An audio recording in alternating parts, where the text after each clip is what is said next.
আগুনে হাত দিলে তো হাত ফুটবেই মা। লকআপে দেখলেন তো হেডমাস্টারের ছেলেকে? দেখবেন যেন ভোটের আগে ছাড়া না পেয়ে যায়। আরে আসুন আসুন, সকালবেলা কার মুখ দেখে উঠেছি। বড়বাবু আছেন?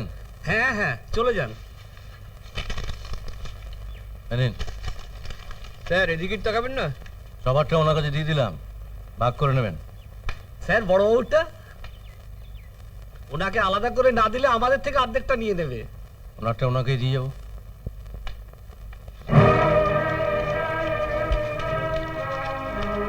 বলুন কি করতে হবে? আর 1 মাস বাদেই ভোট। যেমন করি হোক ওই হেডমাস্টারের ছেলে অশোককে অ্যারেস্ট করে এমন 3-4টে কেস দিয়ে দিন যাতে ভোটের আগে ওর জেল থেকে বেরোতে না পারে। কাজ অনুপাতে এটা কিন্তু বড় কম হল। ঠিক মতো কেস দিন যাতে বেরোতে না পারে। গুনে গুনে 50,000 টাকা দেবো। তোরা এমএলএ কাকুর দেওয়া ভোজালি, ছুরি, পাইপ গান যা যা আছে নিয়ে কালকে বাড়িতে চলে আসবি। বাবার সঙ্গে গিয়ে সব থানায় জমা দিয়ে আসবো, বুঝলি?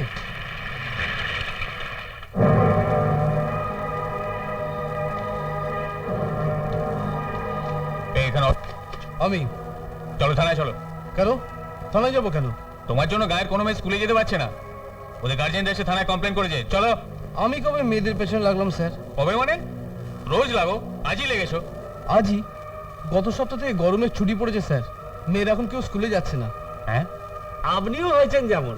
এ কোনো নেতার ছেলে নয়, পার্টি করে না, রাজনীতি করে না, একে অ্যারেস্ট করতে এত জমা খরচ দিতে হবে? এই, চলো থানায় চলো।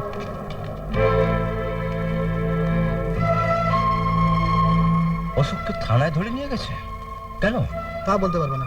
আমরা চায়ের দোকানে বসে চা খাচ্ছি, হঠাৎ ওসি জিপ নিয়ে এলো, অশোককে জিপে তুলে নিয়ে চলে গেল। একবার থানা যান কাকাবাবু। হ্যাঁ দাদা, হ্যাঁ ধরে নিয়ে এসছি। না না পিটি নেই। আরে আপনি ধরারই পুরোটা দিলেন না, পিটতে গেলে তো। আপনি আসবেন? হ্যাঁ ঠিক আছে। হ্যাঁ একটু বেশি করে আনবেন। রাখি তাহলে। আসতে পারি?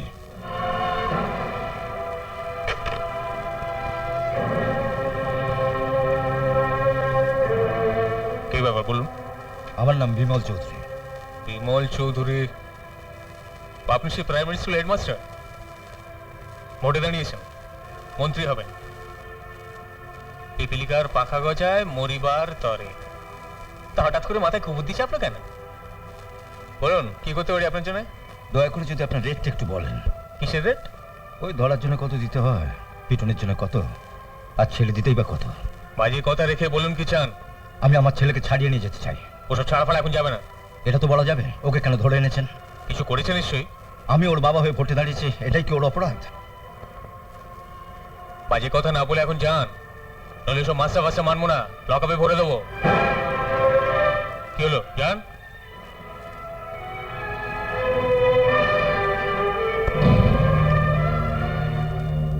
আরে এসো এসো এসো। একা কেন? সঙ্গে বাবাকে নিয়ে এলেও পারতে। দাদাকে পুলিশে ধরিয়ে দিলেন কেন? আগুনে হাত দিলে তো হাত ফুটবেই মা। আর তাছাড়া রাজনীতি করতে গেলে 1-2বার জেলে যেতেই হয়। আমি কতবার জেলে গিয়েছি জানো? আপনি আগে কতবার জেলে গেছেন তা আমার জানা নেই, কিন্তু আমরা এপারে আসার পর আপনাকে 2বার জেলে যেতে দেখেছি। একবার আপনার দোকান থেকে কেনা ভেজাল ভুসিকে কতগুলো গরু ছাগল মারা গেল তখন, আর একবার মহাজনের টাকা চোর দিয়েছেন বলে পুলিশ যখন আপনার কোমরে দড়ি বেঁধে নিয়ে যাচ্ছিল তখন। লতা, ভুলে যেও না তুমি আমার বাবার সামনে দাঁড়িয়ে কথা বলছো। দাদার কাছে রিভলভার চাইতে এসে তুমিও কিন্তু ভুলে গেছিলে যে তুমি আমার বাবার সামনে দাঁড়িয়ে কথা বলছো। প্রণলতা, ব্যবহার না পাল্টালে তোমাকে পুত্রবধূ করে আনা এই বাড়িতে আমার পক্ষে সম্ভব হবে না। আপনার কোনো দুশ্চিন্তার কারণ নেই কাকাবাবু। দেশের মুখ্যমন্ত্রী বোধহয় একজন প্রাক্তন এমএলএর বকাটা ছেলের সঙ্গে তার মেয়ের বিয়ে দিতে রাজি হবেন না। আপনি বা কাকাবাবুই থেকে যাবেন কাকাবাবু, আপনাকে আর বাবা টাকা হলো না। তুমি তাহলে ধরেই নিচ্ছ তোমার বাবা ভোটে জিতছেন? শুধু আমি নই, আপনিও তাই ভেবে নিয়েছেন। নইলে ভয় পেয়ে পুলিশে ঘুষ দিয়ে আমার দাদাকে ধরিয়ে দিতেন না। যে আগুনে হাত দিয়ে আমার দাদার হাত পুড়লো সে আগুন কিন্তু আপনার দিকেও ধেয়ে আসছে। একটু সাবধানে থাকবেন কাকাবাবু। এত তেজ? বাবা তুমি থানা একটা ফোন করে দাও, অশোককে যেন কোনো অবস্থাতেই না ছাড়ে। তুই তোর মন্ত্রীকে বল 1 ঘন্টার মধ্যে অশোককে যদি না ছেড়ে ওরা যেন আমাকে ছেড়ে দেয়। আমি ভোটে দাঁড়াতে পারবো না। ঠিক দাঁড়ান, আমি দেখছি।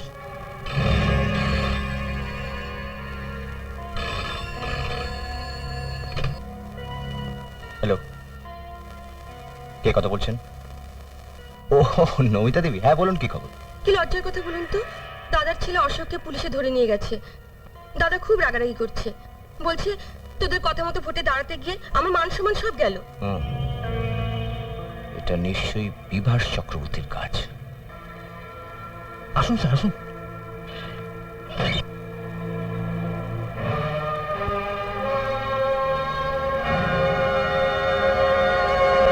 আপনার টেবিলে এত টাকা? আমিও তো সেই তখন থেকে ভাবছি আমার টেবিলে এত টাকা কোত্থেকে এলো। টাকাগুলো তাহলে আপনার নয়? মোটেই না, এত টাকা আমি জীবনে কখনো একসঙ্গে দেখিনি। বাবু, এই টাকাগুলো নিশ্চয়ই আপনার। একে ঘুষ দেবার জন্য নিয়ে এসেছিলেন? মোটেই না, আমি তো ঘরে ঢুকে দেখছি টাকাগুলো ওখানে পড়ে আছে। ও, টাকাগুলো তাহলে আপনার নয়? না, আপনারও না? না, আমাদের দুজনের কারুর না। বেশ, আমি তাহলে টাকাগুলো একটা দাতব্য চিকিৎসালয়ে দিয়ে দেব, জনসাধারণের কাজে লাগবে। হ্যাঁ, থ্যাংক ইউ, থ্যাংক ইউ। এবারে বলুন তো সদাশিব বাবু, হেডমাস্টার মশাই ছেলেকে ধরে এনে লকআপে পুরেছেন কেন? ও কি করেছে? আমি এখনই ছেড়ে দিচ্ছি স্যার। হ্যাঁ, ছাড়বেন তো বটেই, কিন্তু আগে বলুন তো ওকে আপনি অ্যারেস্ট করলেন কেন? ওনার দিকে দেখছেন কি? জবাব দিন, কেন ওকে অ্যারেস্ট করেছেন? ভুল মানুষ মাত্রই হয় স্যার, আমারও হয়েছে। আমি এক্ষুনি ছেড়ে দিচ্ছি। সবাই লক আপ হলো।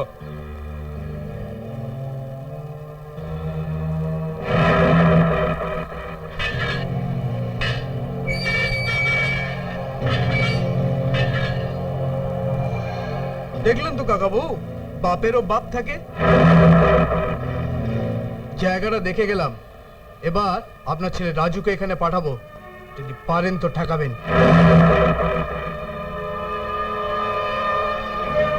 আমি যাচ্ছি। আরে না না, তুমি একা যাবে কেন? আমি তোমায় জিপে করে নিয়ে এসেছি, আমি তোমায় জিপে করে বাড়ি পৌঁছে দেবো। এটা তোমার দায়িত্ব। যাই স্যার, এসো। বিভাস বাবু,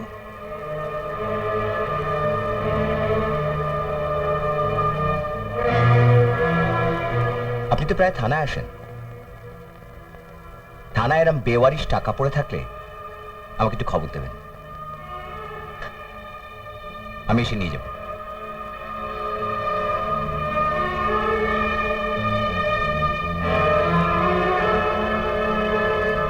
ভোটের আগেই তো লড়াই হেডমাস্টার জিতলেন, ভোটের পরেও কি জিতবেন?